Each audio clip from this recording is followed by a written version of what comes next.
Business as Unusual is a thought-provoking podcast that explores the innovative strategies, disruptive ideas, and unconventional practices driving successful leaders and companies in the ever-evolving world of modern business.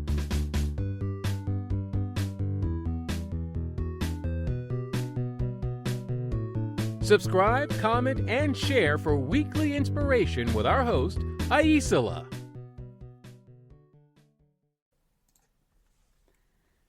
Connection energy, why you feel disconnected even when you're showing up. So you're posting, you're responding to DMs, you're attending the Zooms, and yet you still feel disconnected. In this episode, I'm going to explore the concept of connection energy, how it works, how we lose it, and how to rebuild it in ways that actually nourish you.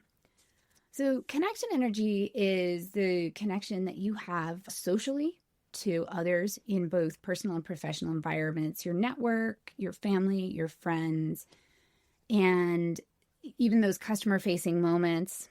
It's pretty much your relationships in general.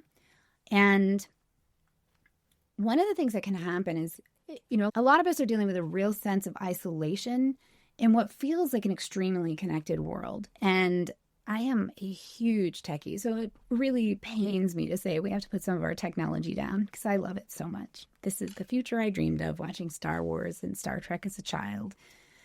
And the other trap that we can fall into as business owners living online in some fashion is the difference between visibility and connection. I think of it like sugar, right? If you're hungry and you have a handful of Skittles, you're going to feel like you ate something. And after a short period of time, you're going to be hungry again because that sugar gets into your system. It satisfies your immediate energy need, but it doesn't really fulfill you or give you any nutrients.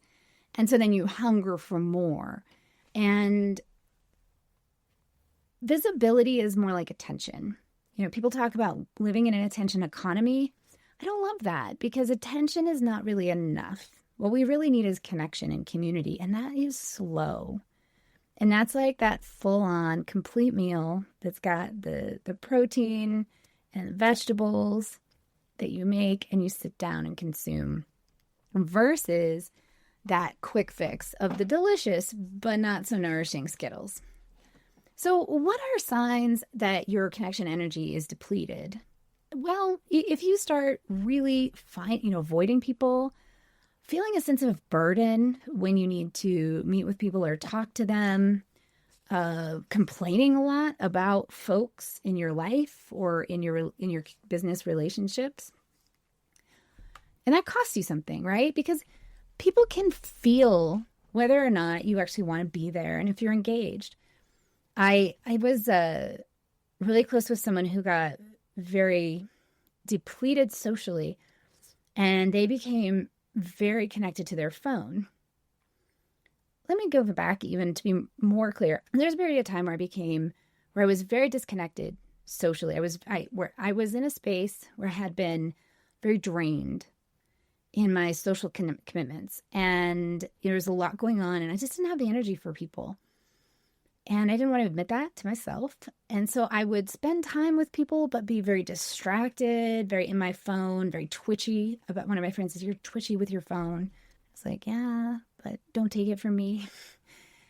And I realized that one of the reasons that people were so quick to notice it was that I did tend to be very present with folks. And so when I wasn't being present, they could really feel that difference. And I didn't like that. No, it's not different. It was very different. It was different for them and it was different for me. I missed details and I wasn't aware that I was missing those details.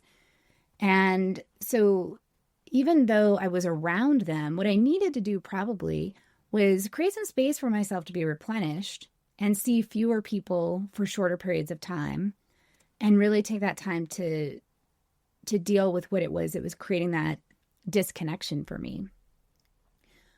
I also see, and I feel like I know so many people, myself included, who are very guilty of this myth that you have to be on all the time. If you're not always available, if you're not always responsive, then your audience, you're going to miss something. And I work with a woman, we do a podcast together called Not Dinner Conversations. I mentioned her before, G. And she does a annual social media fast and a connection fast. Like she puts her phone away for like 3 weeks at a time. just spends time with her family. And I really think that's great. I was in a hurricane in August last year, and I felt so much better. I mean, obviously the hurricane part was a little unsettling. I felt so much better being completely disconnected from the internet and feeling like it was the 1990s. We had to drive somewhere to communicate. It can feel hard to disrupt those patterns and start small, because you also have to train yourself and your team. Because if you have been constantly available to people, they might be reliant on you in ways that are not good for you or them. You have to teach yourselves how to be in that space of interdependence and allow for that room for solo decision-making and initiative. By stepping back from this idea that you have to be on all the time, always be responsive, that's going to help you be better at what I call responding instead of reacting. And that will create better connections with your clients, better collaborations. It will help you fulfill your mission more effectively. And you are going to make fewer mistakes and have fewer moments where you're like, is that really how I wanted to react? Is that really how I wanted that to go? Because when you can really give yourself that space to respond rather than react, you can come from that awareness of the connection you're in and the goals you have and how you want that project or process to go. If, on the other hand, you're in that space of too much on time, that can lead to a lot of fatigue. Sometimes that can lead you to be overgiving instead of pulling back and withdrawing and becoming kind of resentful. And the reality is that if you resent other people for choices you're making, that's a you problem. And that's a tough place to sit, to really realize, like, wow, I am so resentful and it's really on me. That's why I'm resentful. So really consider that, in that, what is it that's happening here? Really be conscious. If you are someone who feels like you're always showing up for everybody, you're constantly reacting to their needs, and you feel this sense of, why doesn't anyone ever do anything for me? That's a sign that your connection energy is imbalanced, that you are not really showing up in connection. You're showing up in reaction or attention or visibility. And you need to take a little space and identify what actual good relationship building is for you. So engage in some of those practices. They will help you restore your connection energy.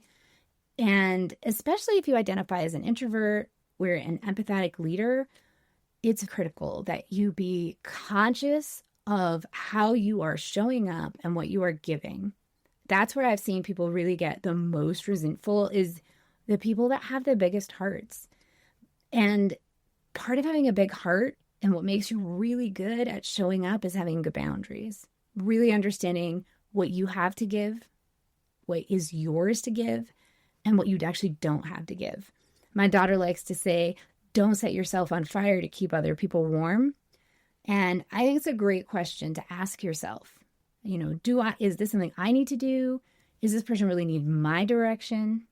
And if you are the leader or the boss or the person who says yes and no, or the person people look to, a hard but good question to ask yourself is, are people afraid of how I'll respond?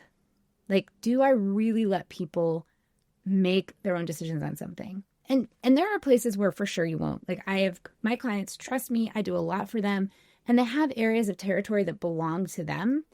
And it's not them being micromanaging or over controlling. That is them really acknowledging, this is my area that I shine in, and that I love, that I thrive in, that is why I do this work. And that's 100% spot on. I think every entrepreneur that is really creating something is going to have that. And it needs to be fierce about what that is for them. If it's not in that zone, let it go. Let someone else do it. That you may not always love how they're doing it. That's okay. Not everything has to be done exactly the right way. And as you do this and build your business in this way, this will support not just your calendar, but your nervous system. You will be more regulated. You will feel more present. And your family and friends, as well as your business relationships, will thrive, because you're not leaning on things in superficial ways. You're not drawing on those deeper relationships to serve the superficial ones. You're not engaging in that Skittles connection. You're really nourishing who you are and how you grow. So I hope this helps you really think about ways that you can reconnect to yourself and show up in a way that's meaningful and more enlivening.